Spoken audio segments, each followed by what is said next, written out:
Well, thank you very much, Larry. It's great to be back in beautiful Davos, Switzerland, and to address so many respected business leaders, so many friends, few enemies, and all of the distinguished guests. It's a who's who, I will say that. I've come to this year's World Economic Forum with truly phenomenal news from America.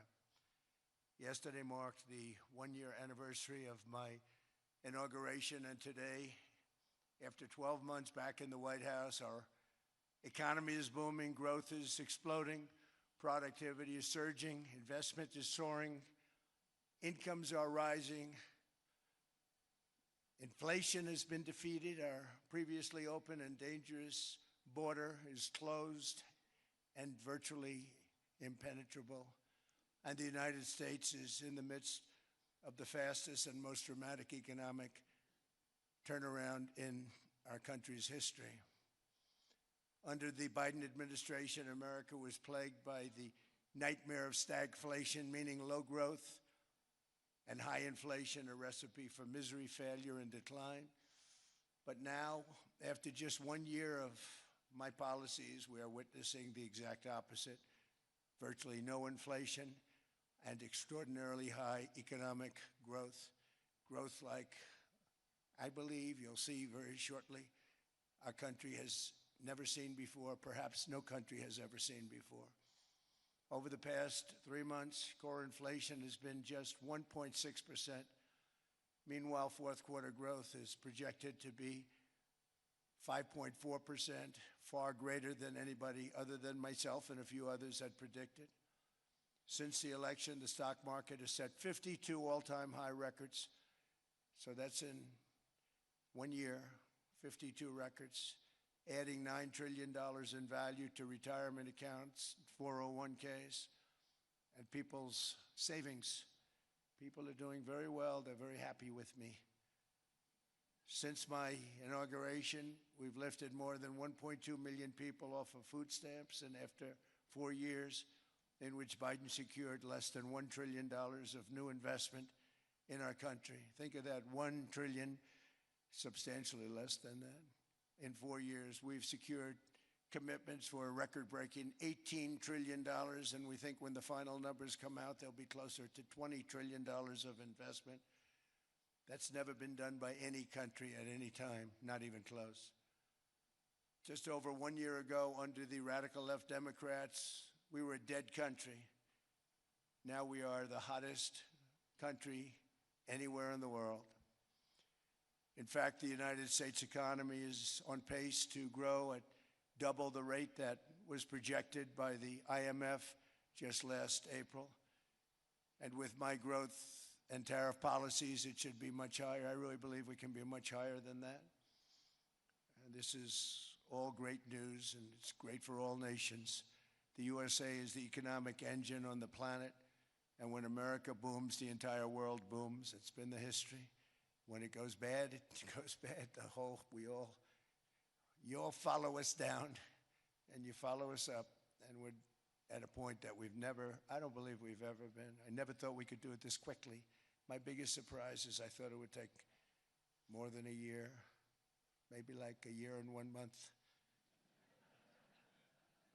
It's happened very quickly. This afternoon, I want to discuss how we have achieved this economic miracle, how we intend to raise living standards for our citizens to levels never seen before, and perhaps how you too and the places where you come from can do much better by following what we're doing, because certain places in Europe are not even recognizable, frankly, anymore. They're not recognizable. And we can argue about it, but there's no argument. Friends come back from different places. I don't want to insult anybody and say I don't recognize it. And that's not in a positive way. That's in a very negative way.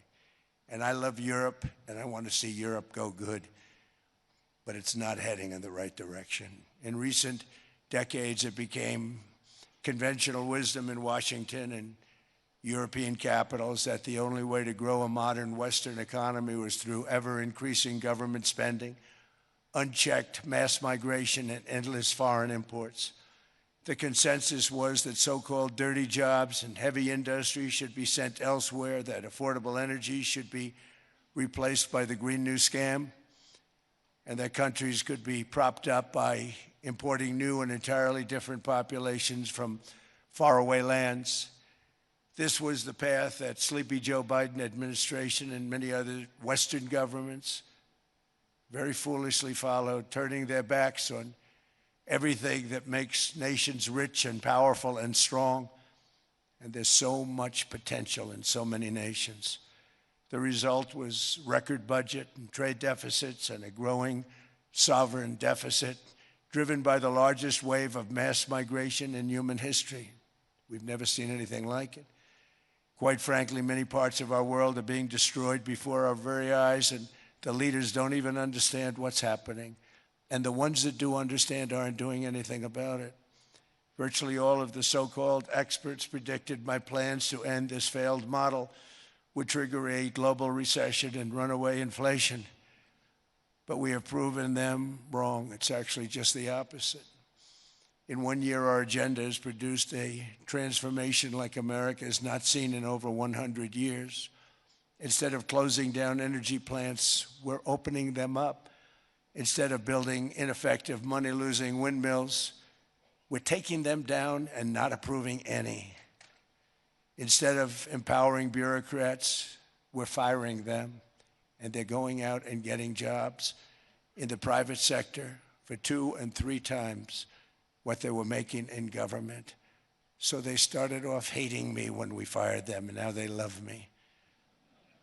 Instead of raising taxes on domestic producers, we're lowering them and raising tariffs on foreign nations to pay for the damage that they've caused. In 12 months, we have removed over 270,000 bureaucrats from the federal payrolls, the largest single-year reduction in government employment since the end of World War II. Nobody thought that was coming, but we had no choice. To make a country great, you can't have all federal jobs. We've cut federal spending by $100 billion and slashed the federal budget deficit by 27% in the single year. It's going to go down quite a bit more from that, driving inflation way down from the record highs of the Biden administration. Every month, they went up and up and up. I promised to cut 10 old regulations for every single new regulation, but instead I've cut, actually till this point, 129 regulations for every 1 new regulation approved. So every time they come in with a new regulation, we do at least 10, but so far it's averaging out to 129, if you can believe it. In July, we passed the largest tax cuts in American history, including no tax on tips, no tax on overtime, no tax on Social Security for our great seniors. We also provided 100% expensing, that's the one they like, and bonus depreciation for all new equipment and capital investments to help companies expand and shift production to America. They are so in love with that. They build a plant, they're able to deduct it immediately, the whole thing, rather than waiting 38 to 41 years in the old days. This is a miracle taking place. Nobody thought it would ever be done by any country, but it's done by us. It was what made my first term the most successful 4-year term that we've ever had from a financial standpoint. And now we've upped it. This is a 10-year program, not a 1-year program. But you're allowed to deduct everything in 1 year. It used to be 38 to 41 years. With tariffs, we've radically reduced our ballooning trade deficit, which was the largest in world history. We were losing more than $1 trillion every single year, and it was just wasted. It was going to waste. But in 1 year, I slashed our monthly trade deficit by a staggering 77%, and all of this with no inflation, something everyone said could not be done. There were a couple of brilliant people that actually thought I was doing the right thing. I thought I was doing the right thing. Now they all think I'm doing the right thing because they can't believe the numbers. American exports are now up by more than $150 billion. Domestic steel production is up by 300,000 tons a month, and it's doubling over the next 4 months. It's doubling and tripling, and we have steel plants being built all over the country. Nobody thought they'd see that. Factory construction is up by 41%, and that number is really going to skyrocket right now because that's during a process that they're putting in to get their approvals, and we've given very, very quick, fast approvals. In the process, we've made historic trade deals with partners covering 40% of all U.S. trade. Some of the greatest companies and countries in the world. We have countries as our partner, too. The European nations, Japan, South Korea. They're our partners. They've gone into massive deals with us, especially on oil and gas. And these agreements raise growth and cause stock markets to boom, not only in the U.S., but virtually every country that came to make a deal, because, as you've learned, when the United States goes up, you follow. It's really become a staple. In America, I've stopped the nation-wrecking energy policies that drive up prices while sending jobs and factories to the world's worst polluters. They are indeed polluters. Under sleepy Joe Biden, new domestic oil and gas leases fell by 95%. Think of that. And they wonder, why was gasoline going up so fast? The gasoline actually topped $5 a gallon, in some places $7 a gallon, and more than 100 major power plants were violently shut down by incompetent people that had no idea what the hell they were doing. Under my leadership, U.S. natural gas production is at an all-time high, by far. U.S. oil production is up by 730,000 barrels a day, and last week we picked up 50 million barrels from Venezuela alone. Venezuela has been an amazing place for so many years, but then they went bad with their policies. 20 years ago, it was a great country, and now it's got problems, but we're helping them. And those 50 million barrels, we're going to be splitting up with them, and they'll be making more money than they've made in a long time. Venezuela is going to do fantastically well. We appreciate all of the cooperation we've been giving. We've been giving great cooperation. Once the attack ended, and they said, let's make a deal. More people should do that. But Venezuela is going to make more money in the next 6 months than they've made in the last 20 years. Every major oil company is coming in with us. It's amazing. It's a beautiful thing to see. The leadership of the country has been very good. They've been very, very smart. The price of gasoline is now below $2.50 a gallon in many states, $2.30 a gallon in most states, and will soon be averaging less than $2 a gallon. In many places, it's already down even lower, $1.95 a gallon. Numerous states are at $1.99, numbers that nobody has heard for years. Actually, since my last administration, we got it down to around those numbers. I've signed an order directing and approval of many new nuclear reactors. We're going heavy into nuclear. I was not a big fan because I didn't like the risk, the danger. But they have the progress they've made with nuclear is unbelievable, and the safety progress they've made is incredible. We're very much into the world of nuclear energy, and we can have it now at good prices and very, very safe. And we're leading the world in AI by a lot. We're leading China by a lot. I think President Xi respects what we've done, in part because I've allowed these big companies building these massive buildings to build their own electric capacity. They're building their own power plants, which, when added up, is more than any country anywhere in the world is doing. I read recently an article in the Wall Street Journal that China's creating so much energy, and they are. I got to hand it to them. But we're creating as much or more, and we're letting them do that. I'm very proud of it. It was my idea. I said, you can't create this much energy. We needed more than double the energy currently in the country just to take care of the AI plants. And I said, we can't do that. We have an old grid system. And I came up with the idea, you know, you people are brilliant, you have a lot of money. Let's see what you can do. You can build your own electric generating plants. And they looked at me, they didn't believe me. All of the names that are, I think, in the room right now, if you want to know the truth, they didn't believe it. And I said, no, you can't. They came back 2 weeks and they didn't have the plant. They said, we thought you were kidding. I said, no, not only am I not kidding, you're going to have your approvals within 2 weeks. I always say nuclear will take 3 weeks. But most aren't going that. They're going oil and gas. They're even going coal in some cases.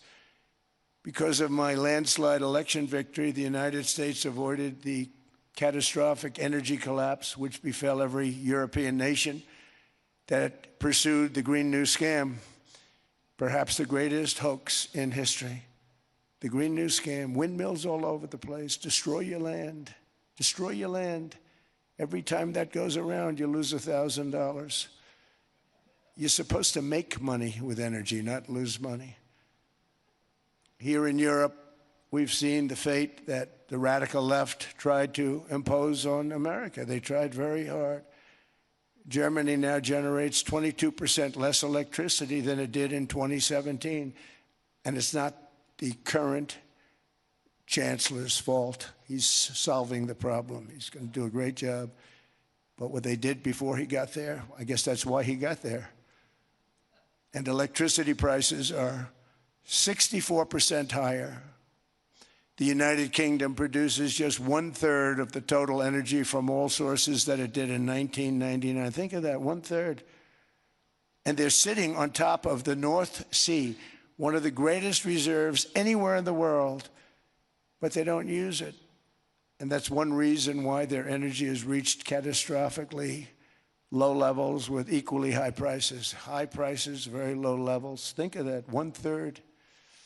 And you're sitting on top of the North Sea. And they like to say, well, you know, that's depleted. It's not depleted. It's got 500 years. They haven't even found the oil. The North Sea is incredible. They don't let anybody drill. Environmentally, they don't let them drill. They make it impossible for the oil companies to go. They take 92% of the revenues. So the oil companies say, we can't do it. They came to see me. Is there anything you can do? I want Europe to do great. I want UK to do great. Sitting on one of the greatest energy sources in the world, and they don't use it. In fact, their electricity prices have soared 139%. There are windmills all over Europe. There are windmills all over the place, and they are losers.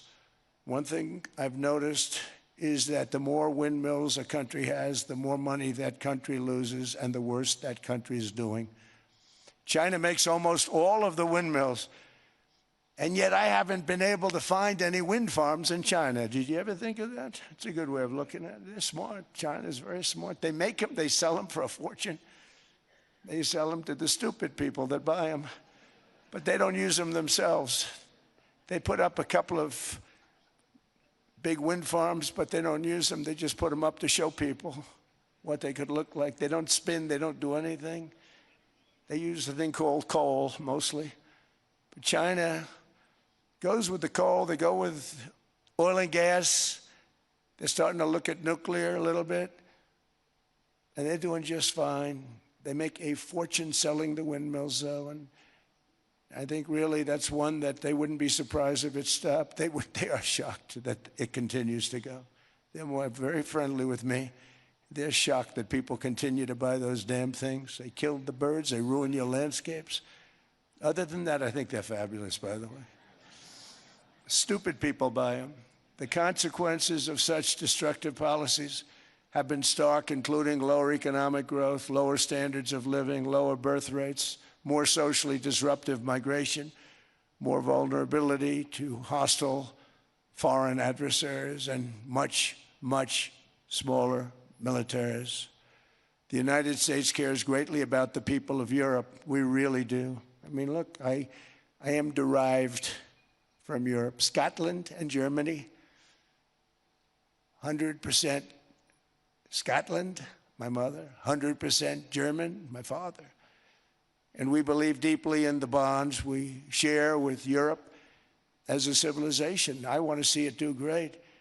That's why issues like energy, trade, immigration, and economic growth must be central concerns to anyone who wants to see a strong and united West, because Europe and those countries have to do their thing. They have to get out of the culture that they've created over the last 10 years. It's horrible what they're doing to themselves. They're destroying themselves. These beautiful, beautiful places.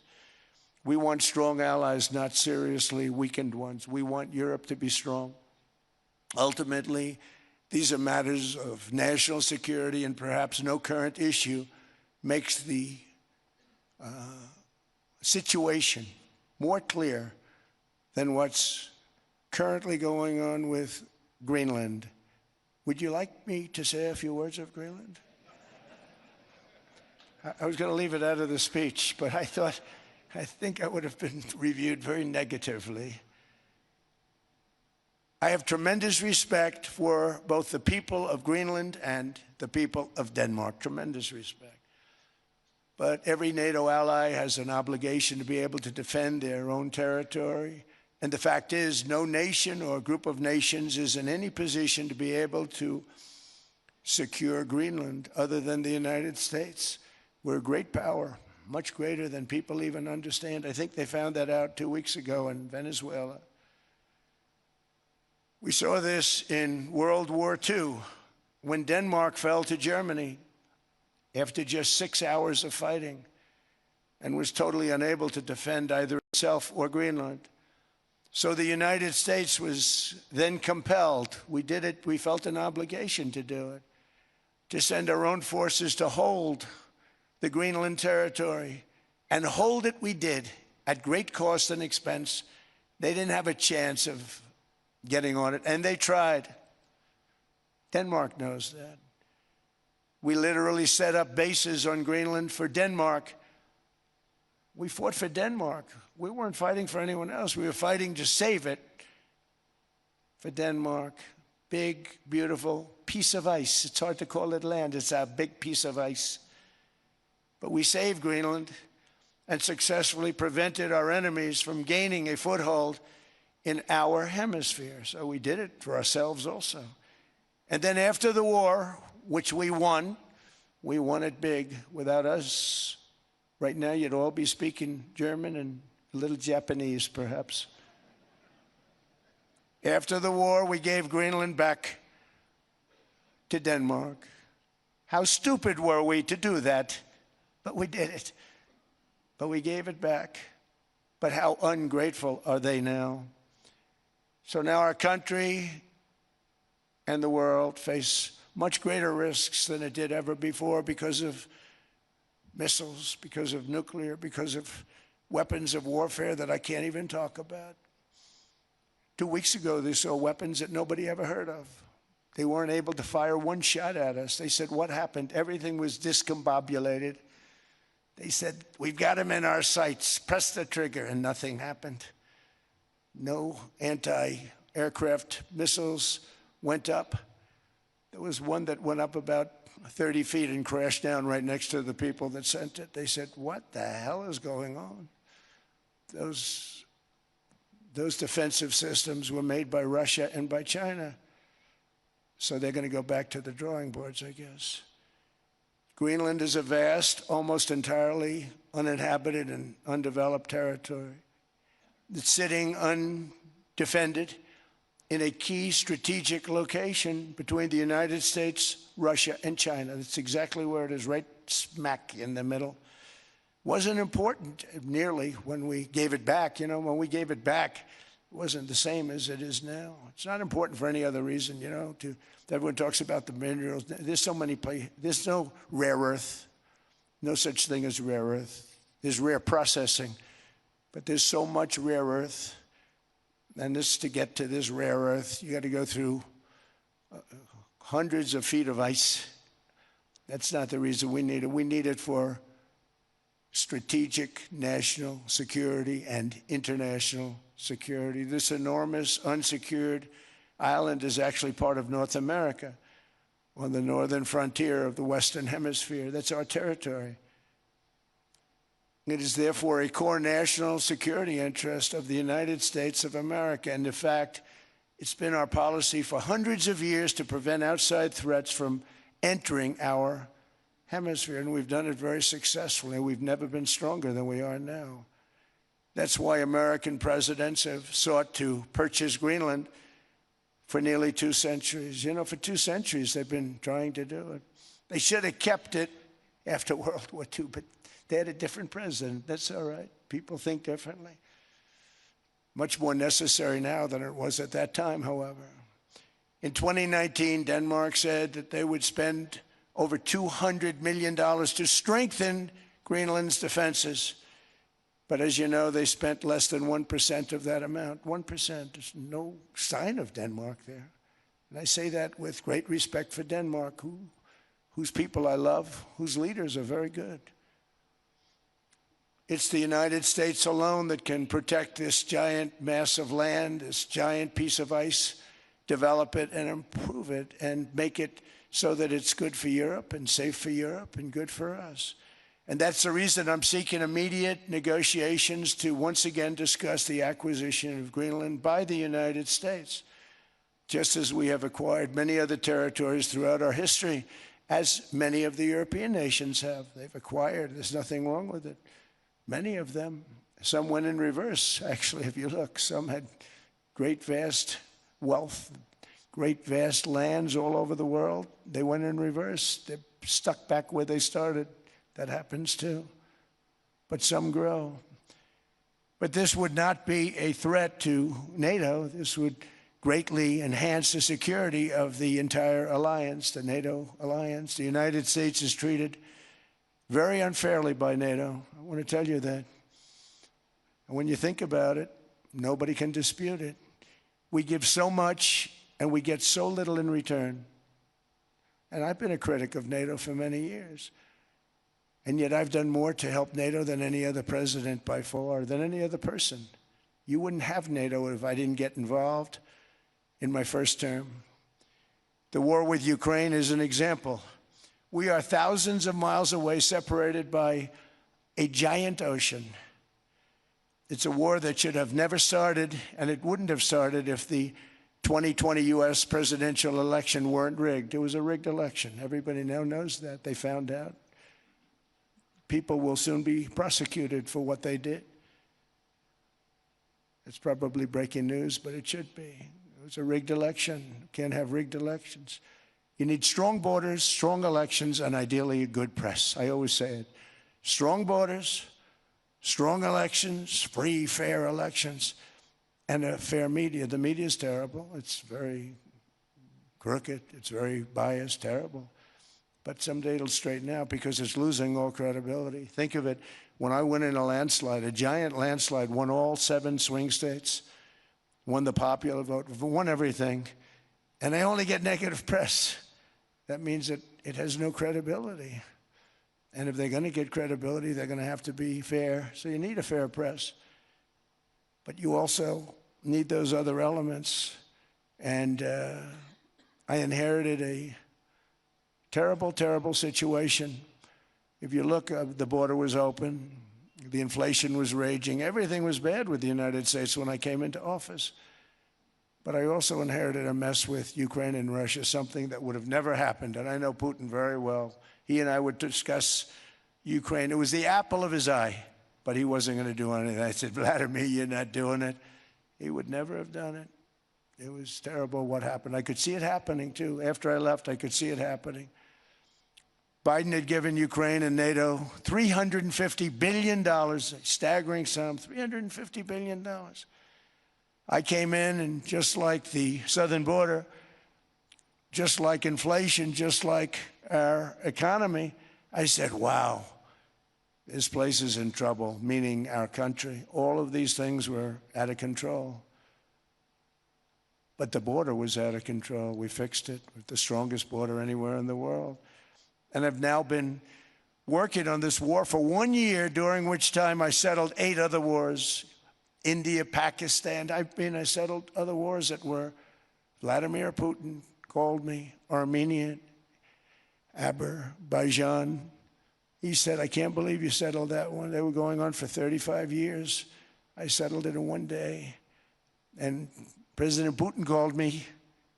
He said, you know, I can't believe I've worked on that war for 10 years trying to settle it. I couldn't do it. I said, do me a favor, focus on settling your war. Don't worry about that one. What does the United States get out of all of this work, all of this money, other than death, destruction, and massive amounts of cash going to people who don't appreciate what we do? They don't appreciate what we do. I'm talking about NATO, I'm talking about Europe. They have to work on Ukraine. We don't. The United States is very far away. We have a big, beautiful ocean separating us. We have nothing to do with it. Until I came along, NATO was only supposed to pay 2% of GDP. But they weren't paying, most of the countries weren't paying anything. The United States was paying for virtually 100% of NATO. And I got that stopped. I said, that's not fair. But then, importantly, I got NATO to pay 5%, and now they were paying, and now they are paying. So something nobody said was possible. They said, we will never go up higher than 2%. But they went to 5%, and now they're paying the 5%. They didn't pay the 2%, and now they're paying the 5%. And they're stronger for it, and they have an excellent, by the way, Secretary General, who's possibly in the room. Mark, are you here? Yes, he's here. Hello, Mark. We never asked for anything, and we never got anything. We probably won't get anything unless I decide to use excessive strength and force where we would be, frankly, unstoppable. But I won't do that. Okay? Now everyone's saying, oh, good. That's probably the biggest statement I made, because people thought I would use force. I don't have to use force. I don't want to use force. I won't use force. All the United States is asking for is a place called Greenland, where we already had it as a trustee, but respectfully returned it back to Denmark not long ago after we defeated the Germans, the Japanese, the Italians, and others in World War II. We gave it back to them. We were a powerful force then, but we are a much more powerful force now, after I rebuilt the military in my first term and continue to do so today. We have a budget of $1.5 trillion. We're bringing back battleships. The battleship is 100 times more powerful than the great battleships you saw in World War II, those great, big, gorgeous ships, the Missouri, the Iowa, the Alabama. Because I thought maybe we could take them out of mothballs. They said, no, sir, these ships are